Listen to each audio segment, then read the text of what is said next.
followed by Eric Vance, who is PI on a project called Transforming the Education and Training of Interdisciplinary Data Scientists, or TETRIDS, at the University of Colorado, Boulder. Great. So I am a statistician at University of Colorado, Boulder, and I train students to be able to collaborate with researchers and policymakers and basically anybody who uses data. My students collaborate with them to help them gather the right data, analyze the data, or communicate. So make plots or write papers or stuff like that. So we do this through the Laboratory for Interdisciplinary Statistical Analysis. It's called LISA. And so the students, and here's a picture of my cohort from a year ago. They take my course. I teach a course in interdisciplinary collaboration.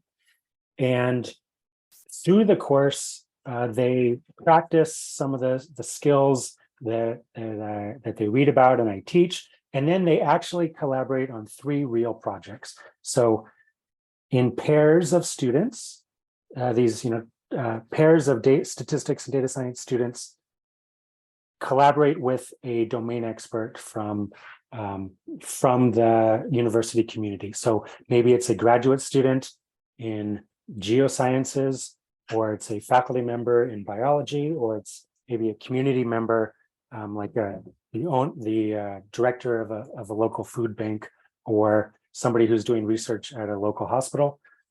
All of these domain experts, they come to LISA because they need help with statistics and data science. And my students have the theoretical background in statistics and data science.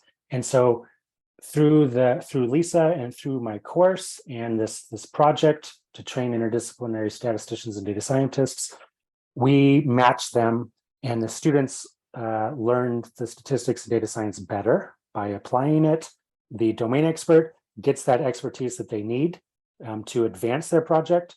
Either maybe a graduate student in geoscience could analyze her own data, and it might take her 6 months or 2 years, but with help from my students, like the analysis can be done in 1 week, 1 month.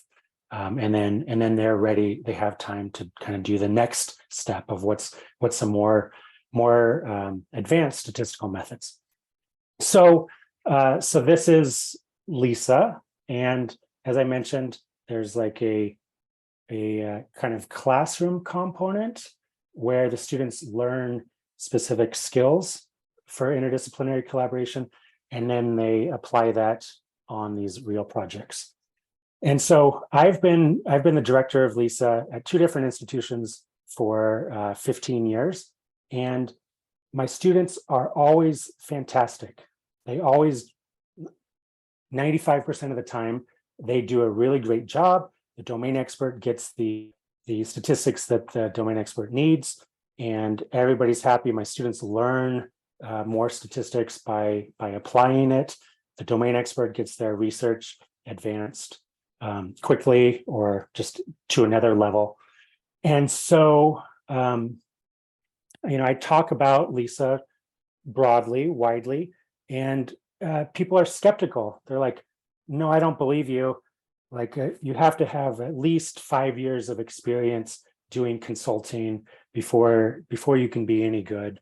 Graduate students, only if they're all but graduated are they going to be effective on a brand new project. And I'm like, no, we can get it up. They can be effective after like 1 month of training. And so that really is what what the IGE is about, is kind of generating some evidence about how effective is our education and training methods. So LISA is what I do at CU Boulder.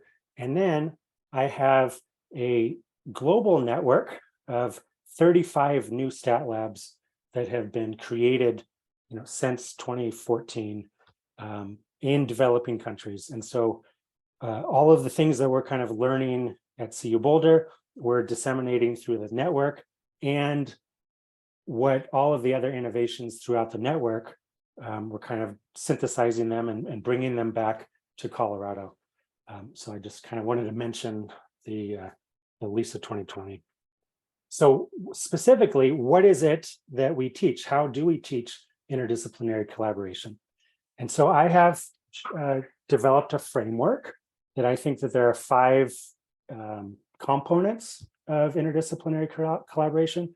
You have to have the attitude and mindset to be a collaborator, to want to help a domain expert answer their research question or make a data-driven decision.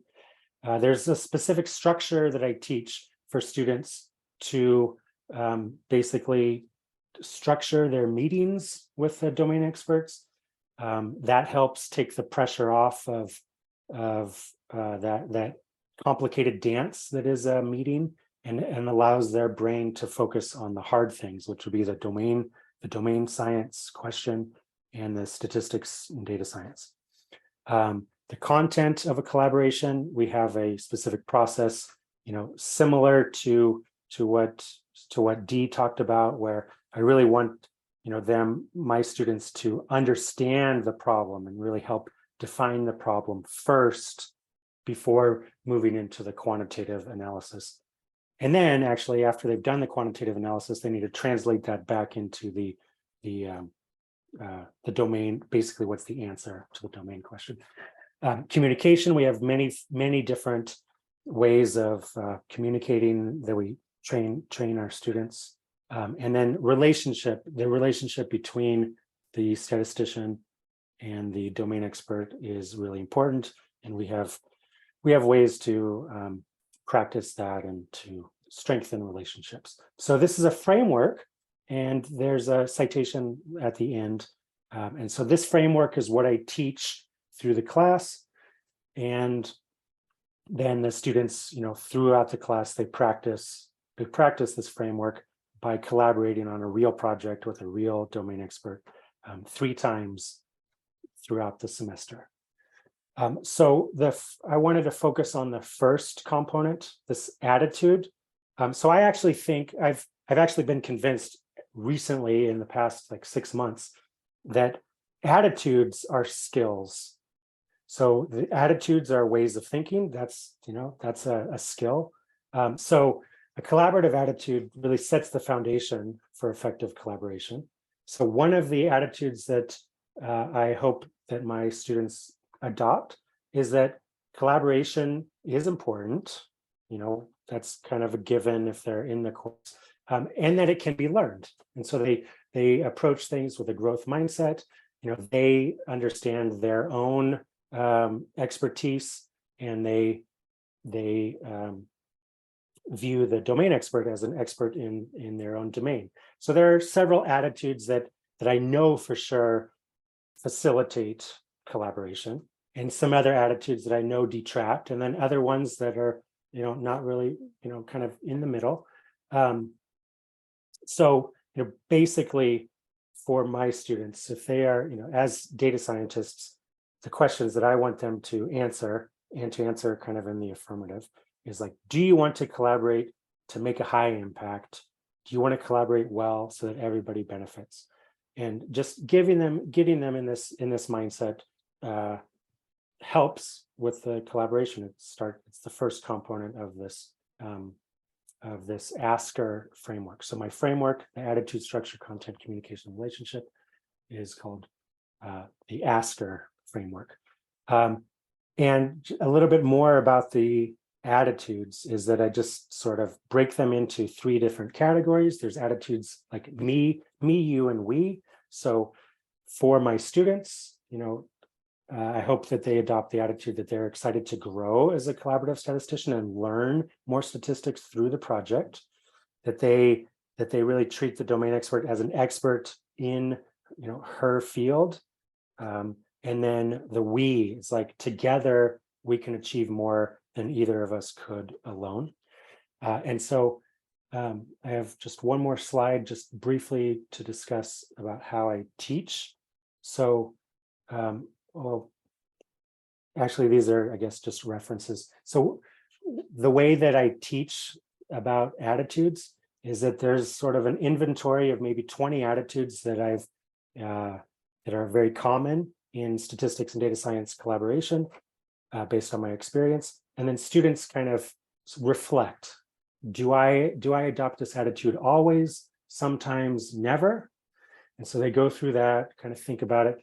And then in their teams, they discuss and kind of figure out like which attitudes does everybody have? Which attitudes do people have sometimes, or some people have, some other people don't. And then they also come up with other attitudes and then behaviors that are associated with those attitudes. And so it's mostly a discussion, and it takes about one class period with kind of a homework assignment afterwards or beforehand to do that self-evaluations. So that's just kind of the tip of the iceberg. If you are interested in learning more or adopting any of these practices in your own teaching, I have a lot of materials. I call it Collaboration in a Bag. They're on the Open Science Framework. So it's a public site. And then there are a few of these publications that we have out, and we have more kind of in the pipeline. But that's all I have for today.